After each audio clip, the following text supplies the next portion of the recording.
Two. Hey, and we're live. Welcome to the Titans of Publishing show. I'm Bill Davis, and I'm here with Marc Harty. Say hi, Marc.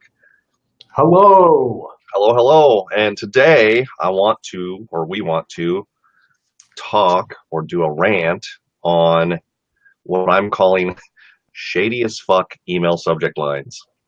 So it's a pet peeve of mine. We're going to try to keep this to 20 minutes.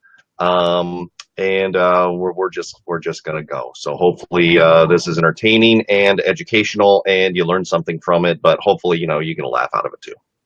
All right. So let's take it away. So why do we even care about shady email subject lines? And yes, why do we care? and why or which ones are the shadiest ones of all? And I'd love to hear in the comments if anybody's watching the live portion of this.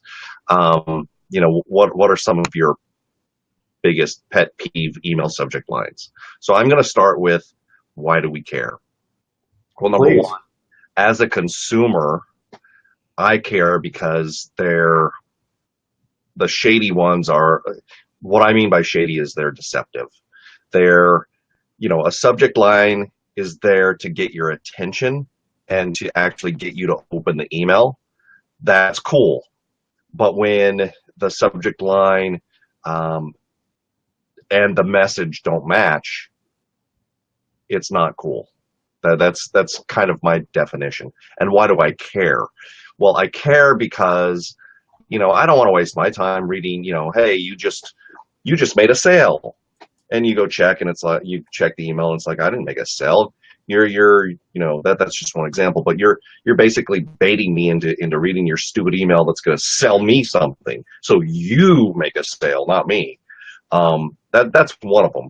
Also, as marketers and publishers, I think I hesitate to call it an industry, but our little group of folks who do this thing called publishing and marketing, we're all affected. We're all in this together. We're all affected by the good people in the business and the bad people in the business. And it's the bad ones, the bad apples that put they put a mark. They leave a mark on the rest of us, and it makes for people outside of the industry, people we might want to actually, sell stuff to, or services or products, they don't trust us just because we're, quote unquote marketers or publishers. Now, marketers, I think, get and deserve a much worse rap than publishers do, but we're kind of in the same bucket, or two buckets that are side by side. Anyway, Marc, do you have anything to say about that? No, of course I do. Come on.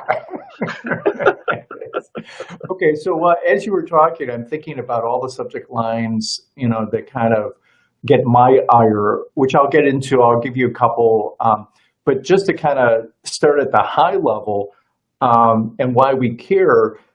Yeah, I agree with you. It paints us, legitimate marketers and publishers with, it taints our reputation, makes it harder. And then when we're trying to reach and connect with prospects and subscribers, they're coming in to this new relationship with baggage, baggage of, hey, they tricked me, or hey, it's just another, marketer with a gimmick or something. So we can't even, in some cases, we can still be ourselves, but we have some cleanup because of people coming in with some preconceived notions. So that makes sense, right? Yeah, definitely. Okay, so a couple of mine that kind of, I hate it, and you see this so much with promotions. When somebody says you get something for free, but guess what? It's not free. It's a bonus, but you got to buy the product. Well, if you got to buy the product, then it's not free. So why are you calling it free? And why are you getting me to click saying that I'm getting it for free when in fact it's not free? It's a value add, but characterizing it as free, I mean, it just doesn't make sense. So that's one that really, I think is deceptive. I also don't like. I mean, I know why marketers do them because I think they have some kind of research or metrics that it work that they work. Is these very blind one word subject lines like concerned, or I mean, just stuff that's and I'll admit there's a curiosity factor, but like you said before, Bill, a lot of times when you look at the subject line and what comes next in the copy, it's kind of a disconnect. And they're using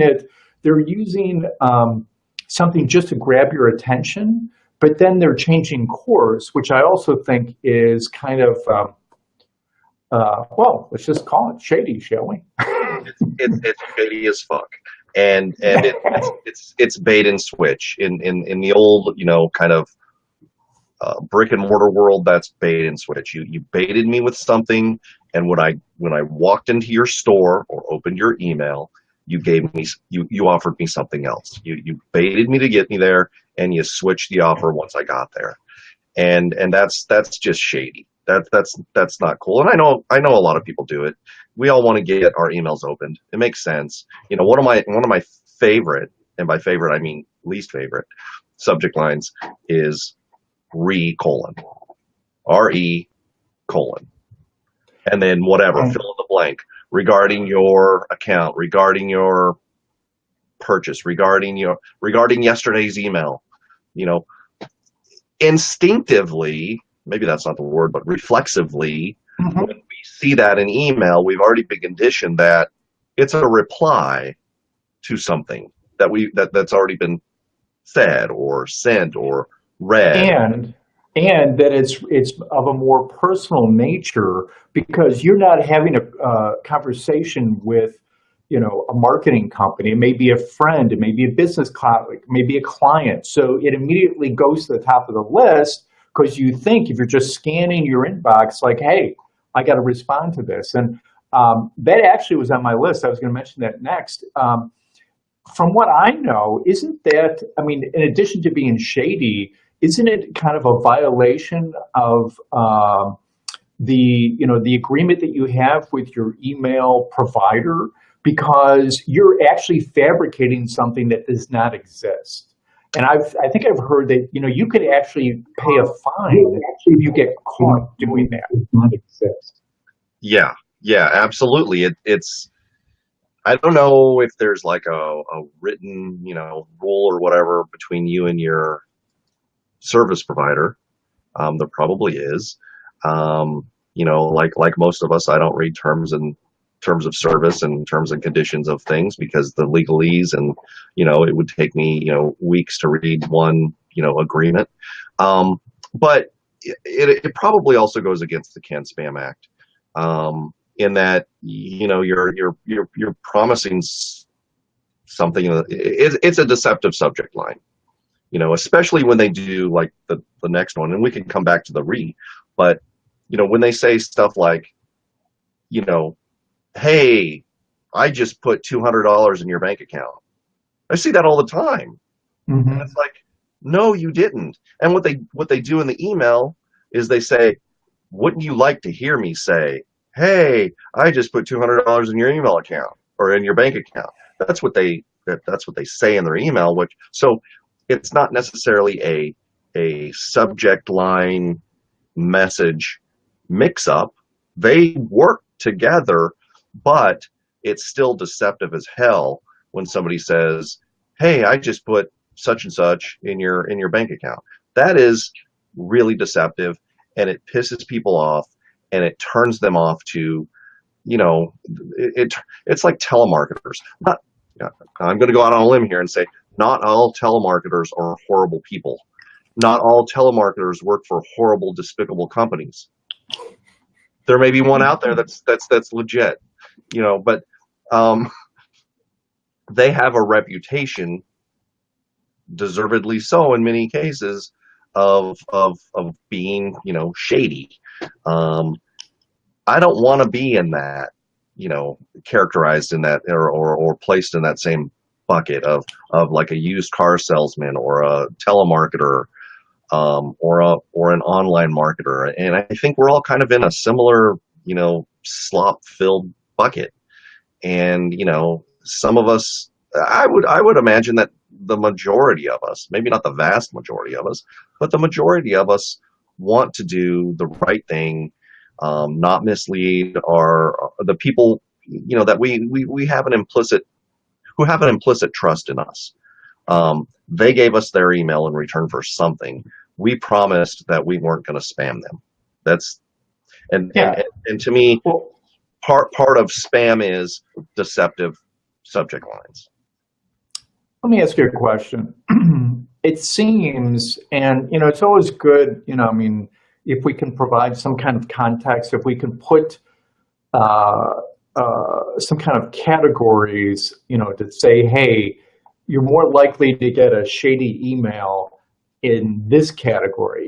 So for one thing that hits me is anything that implies business development, biz dev, for short, or business opportunity. Emphasis on the word opportunity. It seems like when you mentioned, hey, I just made you a $200 sale. Even companies that provide some, marketing tool, they still will get into this whole kind of, hey, I use this tool and I made this much money, and here are all my screenshots and stuff. So it seems like, and maybe it's just laziness, that they think the only way they can sell their product is to tie it to some kind of business opportunity outcome. And I get that everybody wants to make money, and that if you buy something, it's an expense, and you realize it's an investment if you get a return on your investment.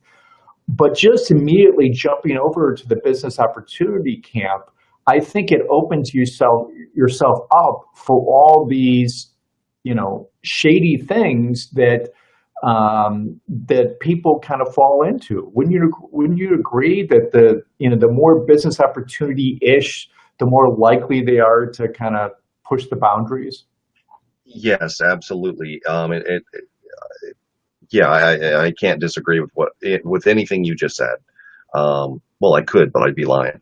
Um, yeah, business opportunity stuff is how to make money, make money online, all that kind of stuff. It seems like the people who are really into that, and maybe they're very successful, but the people who are into that really use oftentimes deceptive subject lines. They use deceptive sales copy.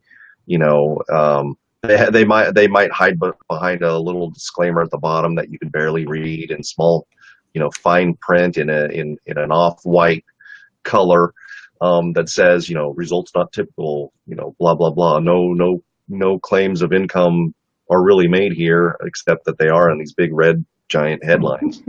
Um, Hey, and there's an implicit, kind of endorsement of results, or when those results are like, quote unquote screenshotted up there. Here's what I earned and blah blah blah. It's just yeah. well, of course, we know those can be manipulated and photoshopped. Of Um, course. I mean, should we spend some time, on now that or unless you had, some other ones that you wanted to say, I did have one more subject line, and again, it's more kind of shock value. People kind of talking about how they're leaving the industry, they're leaving the business, they're retiring, they're getting out, and it's pure for shock value. And then you dig a little deeper, and you find out that's not really the case. But because they have some kind of relationship or standing in the industry, you're like, what? You know what I'm talking about? Yeah, there's one famous internet marketer who retires or gets out of the industry every 3 to 6 months, and it's absolutely disgusting. Yeah, It's like the furniture store downtown that's always going out of business. they're going out of business now. That's actually illegal. You can't Yes. do that. Now, no, there's no teeth behind the law. There's no enforcement of the law. There's not enough money to chase all this stuff down.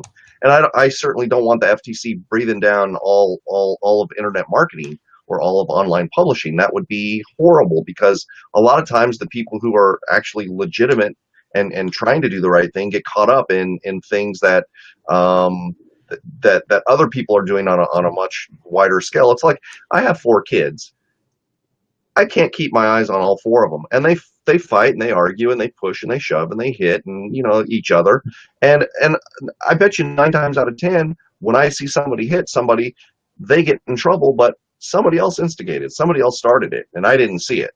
So that's how that happens.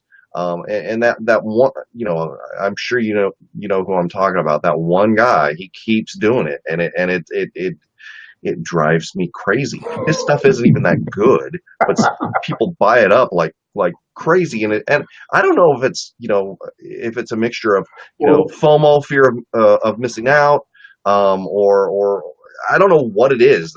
I mean, the guy does all he does is audio, and it just drives me crazy. I think he's a good guy at heart, but this going out of business thing every 3 to 6 months is frustrating as hell, and it's shady too. It's just downright shady. Well, there's a whole other segment. I'm actually hearing my audio come through your speakers, so the echo thing. So it's kind of throwing me off. That kind of gets into a whole other category, which we probably touched on some of our earlier shows. False scarcity. So we understand that scarcity is a viable marketing concept, and it does drive sales. If you look at the numbers in the last day, and I've done flash sales, and I've had people buy up to 1 minute before I change the price back to normal. But there's real scarcity, there's fabricated scarcity. One that always gets me is we're taking it down. Why? I mean, how much are the electrons costing? I mean, so it's like, if you're going to have a scarcity angle, make it legitimate. And it's like, hey, I mean, frame it in a way that says, we're giving you a deal because it's a launch, but it's costing us a lot more, and so we're willing for people that are willing to take action. You're going to get rewarded. You're going to get rewarded at a lower price. We can't extend this forever. Here it is. Here's when it starts. Here's when it ends. And I'm okay with anybody putting time limits on things. Exactly, but how many times have you seen? Yeah, how many times have you seen where I've actually wanted to purchase something? Oh, I'm too late. I'm past. I click. Oh, still the same price. All the time. Yes. All the time. And I think some of that is lazy. They just forgot, or they didn't want to change it, or maybe sales weren't as good as they had hoped and they wanted to eke out a few more. But some of it's just bullshit. They intended to do that from the beginning. They did it. Nobody calls them on it. And who the hell's going to know, right? I mean, because you saw it, but what are you going to do? If you get up on your high horse and announce it to the world, you're going to get slayed, because there's a lot of other people doing the same thing. Mm-hmm. So I think we could wrap up here. I wanted to keep this to 20 minutes. We're at 21. So, definitely in the comments to this video, watch the replay. Put down your favorite and your least favorite email subject lines, the ones that really burn your ass, that really make you mad and make you want to just strangle the guy through the computer screen. Because it's fun, it's entertaining, it's instructive. It's always good to know what not to do, and but at the end of the day, I mean, I think most adults know what the right thing is and what the wrong thing is, and as the old saying goes, integrity is what you do when nobody's watching. Mm-hmm. So keep that in mind, and in closing, have a good weekend. And anything else you want to add, Mark? No, that's it. I think you summed up really well, and look forward to seeing people's comments, and I'll share some as well. All right, great. All right, take care, everybody. See you later. Bye. Bye. Have a good weekend.